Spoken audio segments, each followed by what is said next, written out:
Good afternoon students. आज हम करते हैं हमारा नेक्स्ट टॉपिक दैट इज़ मर्ज। मर्ज भी कंकैटिनेशन की तरह या मर्ज कर देना, डाटा को क्लब कर देना। पांडास मर्ज कनेक्ट्स कॉलम और indexes in data frame based on one और मोर कीज। तो ये है मर्जिंग भी बेसिकली इकट्ठा कर देना, कंबाइन कर देना। तो इसके लिए हम प्रैक्टिकल देखते हैं। Import pandas as PD. हमने एक डेटा फ्रेम बनाया पीडी डॉट डेटा फ्रेम, जिसके अंदर हमने दो वैल्यूज़ दी हैं। आईडी की वैल्यूज़ दी हैं 1 2 3 4।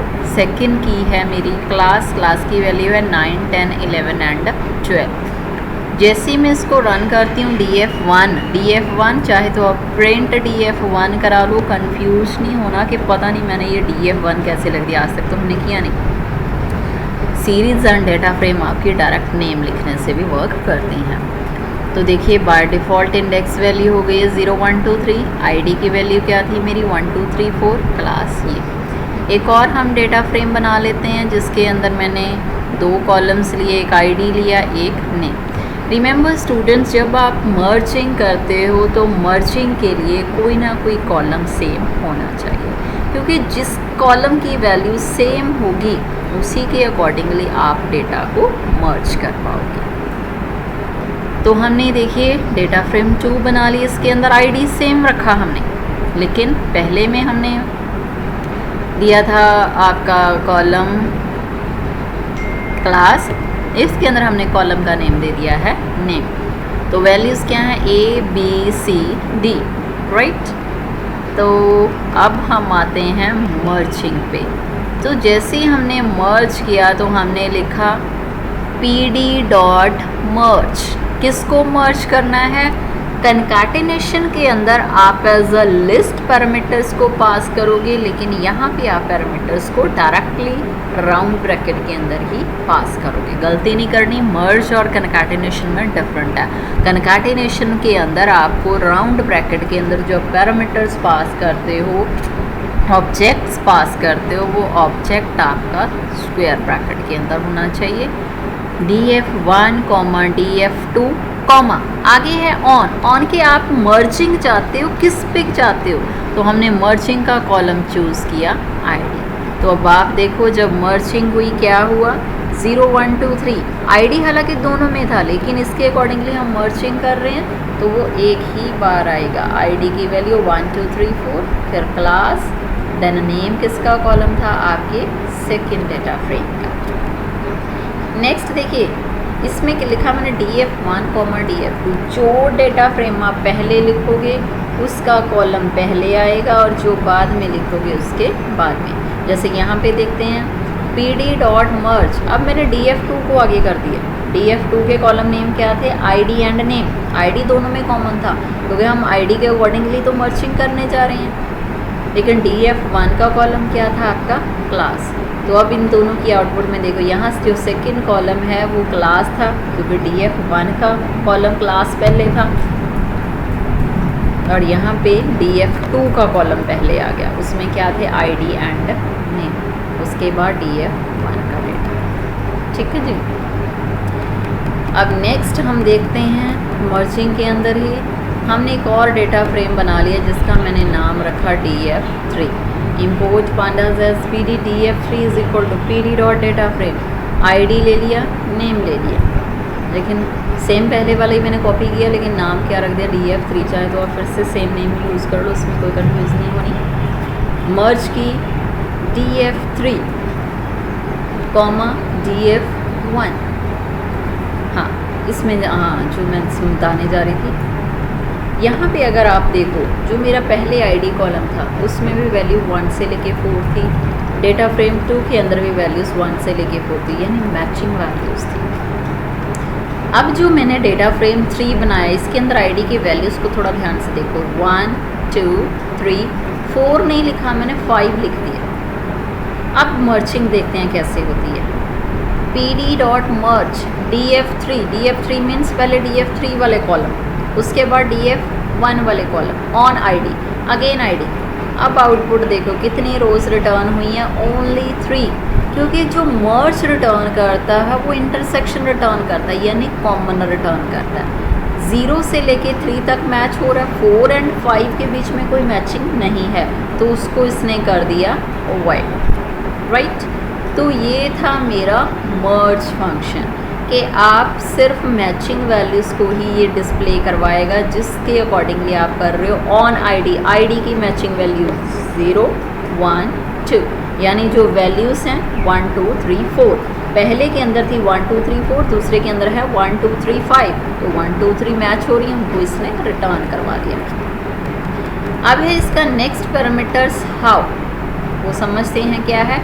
PD डॉट मर्ज DF3 सेम पहले वाले लिखा on ID, how is equal to left. Left क्या कहता है, लेफ्ट है तो मीन्स जो कॉमा से पहले आपने पहले वाला डेटा फ्रेम, अगर 3 लिखा है तो लेफ़्ट वाला 3 हो गया और ये वाला डेटा फ्रेम हो गया राइट। कि लेफ़्ट वाले के तो सारी कॉलम ले ले, लेफ़्ट वाले के सारे कॉलम क्या थे, आईडी 1 2 3 5, नेम भी क्या थे ABCD।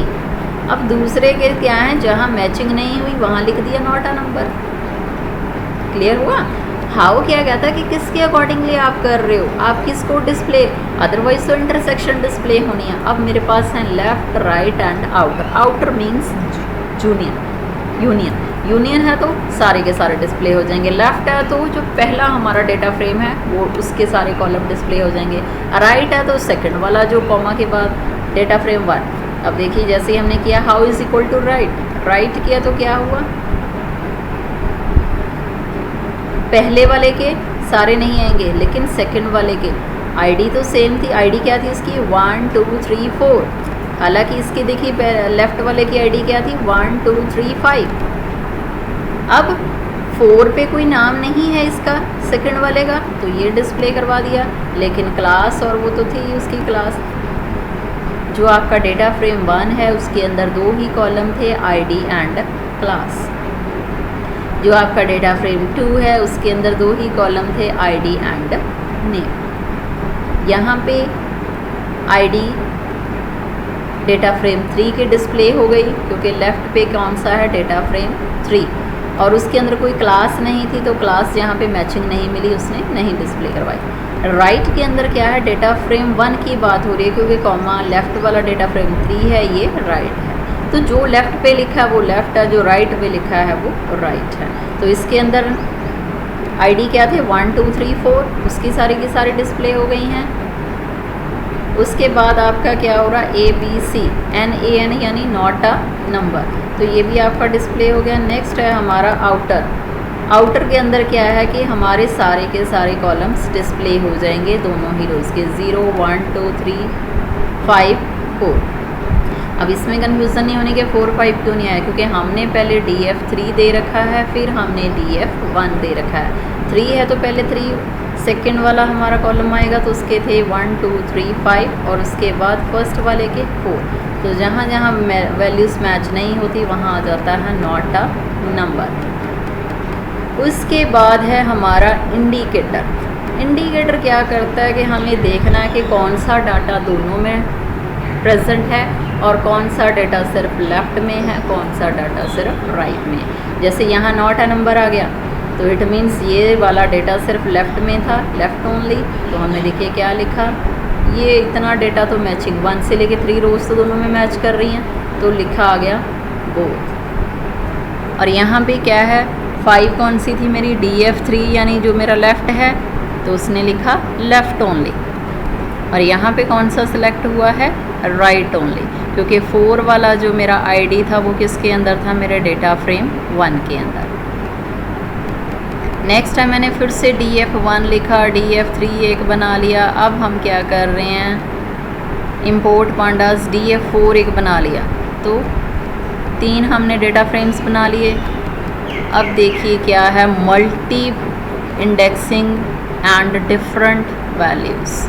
हमने लिखा PD डॉट मर्ज किसको किया, DF1 को, DF4 को। जैसे ही आप DF1 और DF4 को मर्ज करते हो और यहाँ पे हमने लिखा left index is equal to true and right index is equal to true, तो देखिए दोनों के इंडेक्स, अदरवाइज़ हमारे पास एक ही इंडेक्स आ रहा था, आईडी एक ही बार आ रहा था, हम दोनों के ही चाहते हैं इंडेक्स। तो उसने क्या किया, left index right index. Left ये अपने आप इसका नाम ऐसा बना लेगा ID_X ID_Y। ये सेकंड डेटा फ्रेम को _Y में ले रहा है, ID मेरे कॉलम का नेम था और इसको उसमें ले रहा है। तो इसी हिसाब से हो गई है इसकी मर्जिंग। अब अगर मैं कर दूं DF1, DF4, अगर मैं डिस्प्ले नहीं करवा रही हूँ, ये लेफ़्ट इंडेक्स और राइट इंडेक्स नहीं कर रही, क्योंकि दोनों की इंडेक्स वैल्यूज़ भी क्या थी यहाँ पे डिफरेंट हैं, ठीक है। उसकी आईडी की वैल्यू थी 1 से 4, इसकी है 5 से 8, जो मेरा DF4 है। तो कोई मैचिंग नहीं हो रही। अगर मैं ये वाला चीज़ ना यूज़ करूँ, लेफ़्ट इंडेक्स ट्रू और राइट इंडेक्स ट्रू ना करूँ, तो मेरा डेटा फ्रेम डिस्प्ले नहीं होगा, क्योंकि कहीं पे भी आईडी की वैल्यूज़ मैच नहीं कर रही। नेक्स्ट हमने फिर से DF1 को कॉल किया, एक DF5 बना लिया जिसके अंदर आईडी की वैल्यू वह सेम रखी, क्लास की वैल्यू सेम रखी। अब देखिए हम कर रहे हैं सफिक्सेस। सफिक्सेस क्या होते हैं, मैंने लिखा PD.merge, किसको मर्ज किया, डेटा फ्रेम 1 को एंड 5 को ऑन आईडी। जैसे ही आप ऑन आईडी कर रहे हो तो हमारा ऐसा ही डेटा डिस्प्ले होता है। तो हमने क्या किया, अब तो यहाँ पे क्या लिखा आ जाता है बेसिकली class_x, कि ये पहले का है और ये class_2 ये दूसरे का डेटा है।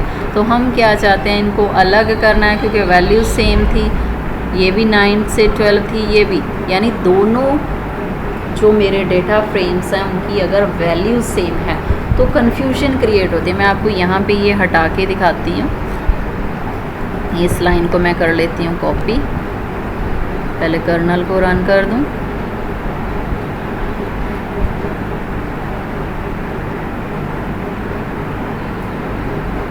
ठीक है जी, स्टार लग गए हैं, अभी मेरा ये रन भी हो जाएगा, राइट। तो जैसे मैं इसको कॉपी कर लेती हूँ, मैं इसको समझाती हूँ। दोनों का डेटा क्या है, हमारा सेम है, कोई भी वैल्यू डिफरेंट नहीं है। तो मैं इसको बनाती हूँ कमेंट, बाद में दिखाऊंगी कि कैसे रन करेगा। ये वाली चीज़ हटा देती हूँ मैं सारी की सारी, ठीक है। तो अब आउटपुट देखिए क्या आया, class_x class_y, क्योंकि ये मेरा x का डेटा है, ये मेरा y का डेटा है। तो आप अगर इन कॉलम्स के नेम चेंज करना चाहते हो, ये पहले का देखिए डेटा सेम है, अदरवाइज़ कन्फ्यूजन आ जानी थी कि कौन सा किसका डेटा है। तो हम इसका नाम चेंज करना चाहते हैं, तो हमने नाम चेंज करने के लिए हमारे पास एक मेथड है फिक्सेस। फिक्सेस मीन्स साथ में क्या ऐड करना चाहते हो, class_x आ रहा था, तो हमने क्या कर दिया, उसका नाम _middle, जरूरी नहीं अंडरस्कोर लगाना, आप कुछ भी लो। तो जैसे ही मैं इसको रन करती तो लिखा आ गया class_middle, जो x था वो मिडल हो गया और ये मेरा मैंने हायर दे दिया उसका नाम। तो this is all about your merge function. इस चैप्टर का हमारा सिर्फ और सिर्फ एक टॉपिक बाकी रह गया है, वो है CSV file. We will do in next class. Thank you.